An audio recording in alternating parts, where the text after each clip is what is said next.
Мерката гарантирани цени ќе продолжи и во јануари, потврди денеска министерот за економија Крешник Бектеши.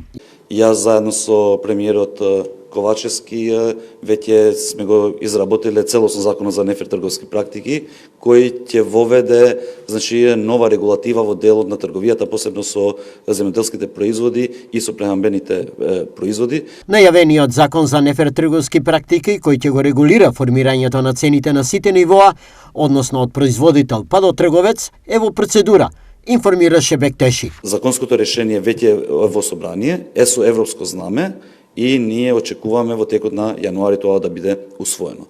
Со предлог од Министерството за економија, преку консултации со организации за потрошувачи, со стопанските комори, да се направи листа на производи за целата година која ќе биде под законот за нефер трговски практики, каде што не може да има мажа во ланецот на трговија повеќе од 10%. Додека не се усвои законот за нефер трговски практики, ќе имаме времени мерки како што се одлуките за замрзнување на цени или пак замрзнување на маржи.